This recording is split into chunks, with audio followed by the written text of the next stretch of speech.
मेरे कौन जानता। धनबाद बोकारो रांची में अगर जमीन का अधिग्रहण करेंगे तो सुविधा कैसे होगी कि इनके पास जमीन ज्यादा।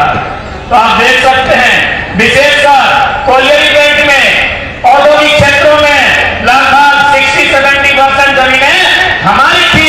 इसलिए 1950 में बिना किसी नोटिफिकेशन के हमें जो समय की सूची थी प्रिमिटिव ट्राइब हमें बड़ी साजिश चालाकी षड्यंत्र के तहत बाहर कर दिया गया।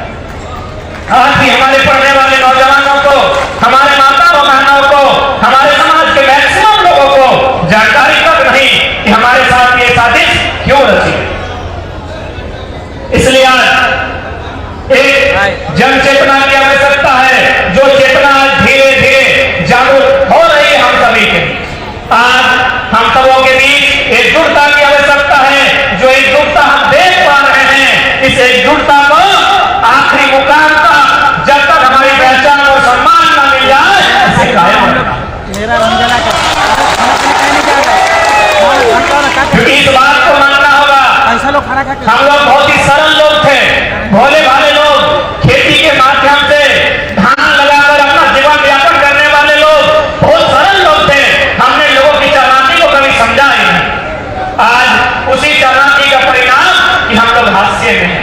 आप बारीकी से मैं कुछ बिंदुओं को समझा रहा हूं और बिंदुओं से आपको आभास होगा कि किस प्रकार हमें डैमेज करने का प्रयास किया गया। सबसे पहले बात करते हैं इतिहास की। यहाँ सभी पढ़े लिखे नौजवान हैं, पढ़ी लिखी माताएं आई हैं, सबको जानकारी है। हम जैसे इतिहास पढ़ते हैं हमारे सामने चैप्टर्स आते हैं। पाषाण काल, उसको 3 भागों में बांटा जाता है, पूरा पाषाण काल, मध्य पाषाण काल, नव पाषाण काल। जैसे ही पाषाण काल खत्म होता है, ताम्र पाषाण में आते हैं, कांस्य युग में आते हैं, मोहनजोदड़ो हड़प्पा में आते हैं, वैदिक काल, उत्तर वैदिक काल में आते हैं, महाजनपद काल होते हुए, गुप्त वंश होते हुए, हम लोग मुगल को पार करते हुए अंग्रेजों के काल तक आते हैं ना। ये तो हम इतिहास पढ़ते हैं ना, पढ़ा है। लेकिन बताइए कहीं राण काल का जिक्र है, कहीं राण सिविलाइजेशन का जिक्र है किसी इतिहास के पन्ने में? एक भी व्यक्ति में खड़ा होकर बता दी।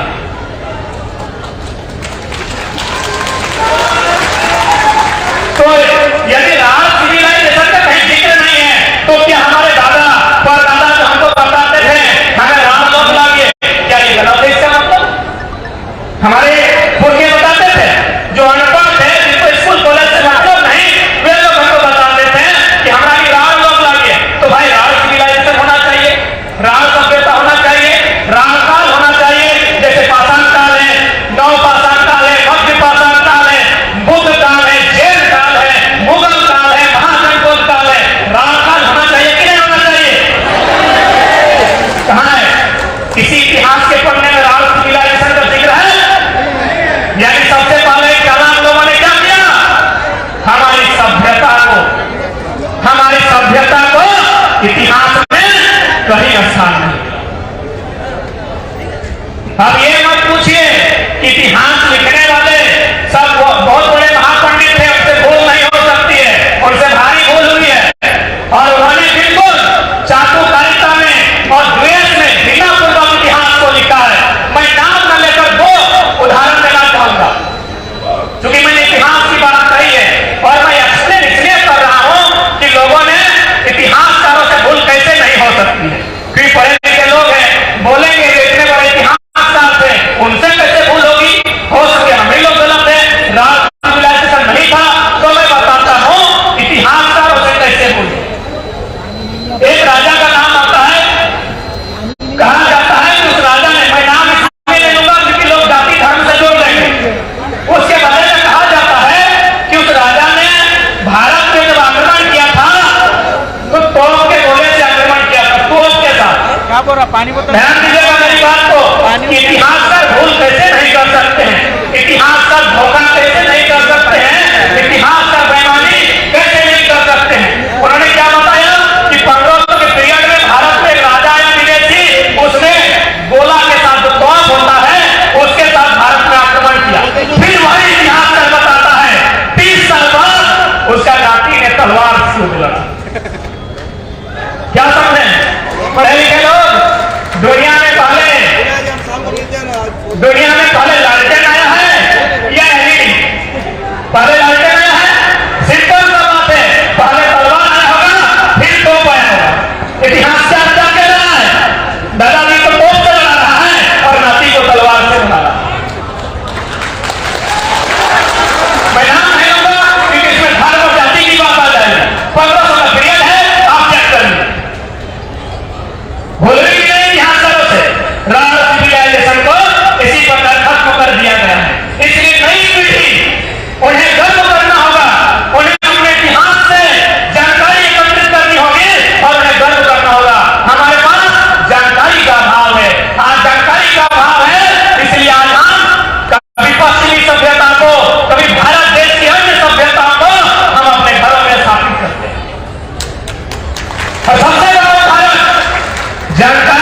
इतिहास के बाद एक चैप्टर भूगोल कहता है ना, ज्योग्राफी, भूगोल यानी जमीन का टुकड़ा। बात करते हैं छोटा नागपुर और झारखंड की बात करते हैं। आज चूंकि अभिभावक स्वरूप हमारे अजीत प्रसाद महतो जी भी आए हैं, तो इसीलिए मैं उदाहरण सामने रखता हूं भूगोल का कि हमारी जो बात थी इतिहास को हमने देखा कि किस प्रकार इतिहास को मिटाया जाए। आप लोग समझ रहे आता है माया मुझसे कि किस प्रकार इतिहास में हमारे गौरवशाली इतिहास को लोगों ने किताब में रखा ही नहीं, तो हमारे बच्चे कैसे पढ़ेंगे? आप लोग टीवी में देखते हैं, सिनेमा में, वो कहां जाता है? उन्हीं किताब में लिखी बातों को दिखाया जाता है। जो भी आप फिल्म में देखते हैं, टीवी सीरियल में देखते हैं, वो किताब में इतिहास में लिखी बातें हैं। तो हमारा इतिहास किसी ने लिखा ही नहीं, तो कैसे दिखाया जाएगा? हमारे इतिहास हमारे लोगों के बीच है जिनका बाल पका है, जो लोग 80-85-100 साल पार कर चुके हैं, उनके पास हमारा इतिहास है। हमारे इतिहास को अब बात करते हैं भूगोल की, ज्योग्राफी। झारखंड निर्माण की बात चल रही थी, क्या हमें बृहद झारखंड मिला है? क्या हमने यही झारखंड मांगा था? क्या यही झारखंड मांगा था? एक आदिवासी राज्य के रूप में हमने तो ग्रेटर झारखंड मांगा था। उस झारखंड में पश्चिम बंगाल के मेदिनीपुर, पुरुलिया, झारग्राम इत्यादि जिला शामिल था। उड़ीसा का मयूरभंज, क्योंझार, सुंदरगढ़ और एक जिला है वो भी शामिल था। यानी आपका पूरा जिला भी नहीं मिला है। क्यों नहीं मिला है? तब पूरा अगर राज्य मिलता जहां तक आपकी मांग थी, यानी अभी हम बंगाल का हिस्सा मांग रहे थे, हम यदि उड़ीसा का हिस्सा मांग रहे थे, इसका मतलब वे लोग हमारे, इसका मतलब वे लोग हमारे थे, वे लोग यदि हमारे थे, और यदि हमारे इसी राज्य में वे लोग आ जाते हैं तो हमारी शक्ति दुगनी रहती कि नहीं रहती? उन्हें आगे परिचय थोड़ी देना पड़ता कि हम उड़ीसा से आए हैं, हम पश्चिम बंगाल से आए हैं, हम झारखंड से आए हैं। एक ही परिचय होता, हम ग्रेटर झारखंड में थे। आपके भूगोल को डैमेज किया गया, इतिहास को डैमेज किया गया, भूगोल को डैमेज किया गया। पॉलिटिक्स की तो बात ही मत कीजिए, वो आप लोग समझते हैं। इकोनॉमी की बात कीजिए, ये जितने भी बड़ी बड़ी ऊंची ऊंची बिल्डिंग्स टाटा जमशेदपुर में आप देख पा रहे हैं, चले जाइए 50 साल, 60 साल, 70 साल पीछे, ये जमीनें किसकी है? टाटा की है। अरे टाटा फुल इंडिया नहीं है, इंडिया, टाटा फुल भारत का नहीं है। उसकी जमीन कैसे होगी? टाटा फुल भारतीय है, वो जमीन हमारी है। टाटा जो आज कहता है भारत की अर्थव्यवस्था में हमारा योगदान है, उनसे कहिए आपकी अर्थव्यवस्था में हमारा योगदान है। Economic damage, economic damage, historical damage, geographical damage, political damage, economical damage, यानी पैसा सभी आपको मार दिया। आपके लोग कहां हैं? उषा मार्टिन रहे, टाटा रहे, टिस्को रहे, स्टील रहे, बल्लभ रहे, आपके लोग वर्कर रेट में, आपके लोग वर्कर रेट में हैं, और वे लोग सीएमटी जीएम के रेट में है। इकोनॉमिक डैमेज, इकोनॉमिक डैमेज समझ में आया ना? ये इकोनॉमिक डैमेज है। आप बात करते हैं कल्चरल डैमेज, कल्चरल यानी संस्कृति। हमें बताने की क्या आवश्यकता है? हम अपने घरों में जाके देख लीजिए, हमारे पूर्वज करते थे 12 मास से तेरह पड़ा, अभी 26 हो रहा है।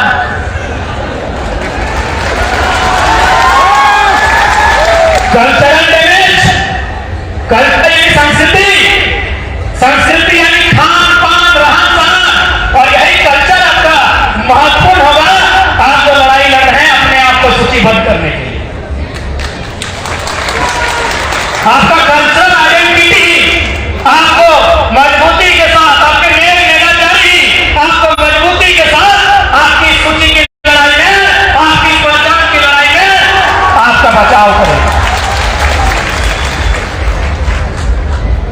सांस्कृतिक डैमेज हुआ है ना, माँ मौसी लोग अच्छा से समझेंगे।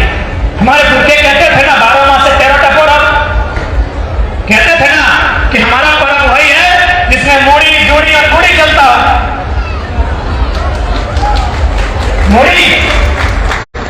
मोड़ी बने जोड़ी, जोड़ी बने खीर ना, बच्चा है संभोलिएगा, और मोड़ी बने पिठा पकवान।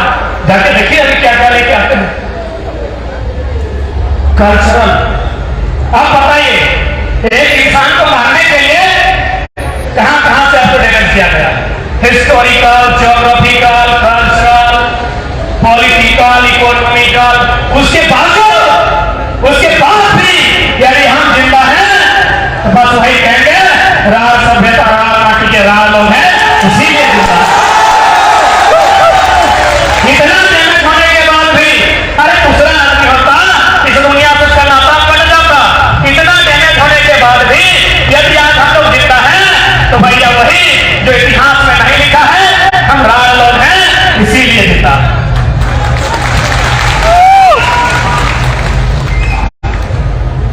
यदि आपको यह भी पता लग रहा है कि नहीं बाबू आपके पास माइक है, आप कुछ भी बोल देते हैं, तो कहते हैं वो बढ़िया कारण, क्योंकि आप लोग आधुनिक मॉडर्न लाइफ में जी रहे हैं। तो आप तो बाहुबली का फिल्म भी लेते होंगे, मोटा मोटी बाहुबली लगे ना, उसमें देखिएगा एक पिटारी शब्द का जिक्र होता है कि पिटारियों ने हमला कर दिया। रिवाइज आगे कीजिएगा कि पिटारियों ने हमला कर दिया। क्या पिटारी केवल कल्पना में थे? पिटारी वास्तव में थे। आज से 200 साल पहले जेपीएससी का सिलेबस खोलिएगा, उसमें अंग्रेजों के काल को पढ़िएगा, उस काल में पिटारी शब्द का जिक्र है। आज जाके देखिए पिटारी एक भी नहीं। इसलिए यदि आप आज कभी हम लोग नहीं समझते हैं, अपनी पहचान में अधिकार की लड़ाई को नहीं लड़ते हैं, तो 20-25 साल में हमारे 10% लोग रिफ्यूज हो जाएंगे। आने वाले 20-25 साल धीरे धीरे एक दिन ऐसा आएगा कि हमारे नाम का भी केवल इतिहास रहेगा, वर्तमान समाप्त हो जाएगा। इसलिए आज हमारे हमसे आयु में काफी वृद्ध वक्तागण आए हैं, वे अपने अनुभवों को आपके बीच रखेंगे, उनको सुनिएगा और समझने के साथ साथ उसे अमल करने का प्रयास कीजिएगा, क्योंकि आज हम एक निर्णायक लड़ाई में हैं। आज यदि चूक होगी तो फिर एक विदेशी पूरा कांटा को कब्जा कर लिया है, कोई और परदेशी बाकी जो हमारा बच्चा है उसे भी कब्जा कर। बाकी ठीक है, हमारे भी बहुत सारे वक्त हैं, समय की पाबंदी है, निर्मलता की पार्टी में निर्मलता के कथा के साथ समाप्त करेंगे कि सवाल फिर दूंगा, जो बन पड़े तो जवाब रखना। कि सवाल फिर दूंगा, जो बन पड़े तो जवाब रखना। मेरे फोन पे ना जाए, मेरे फोन का हिसाब रखना, मेरे फोन का। जो हमसे बड़े हैं सबको प्रणाम, जो हमसे छोटे हैं उनको आशीष।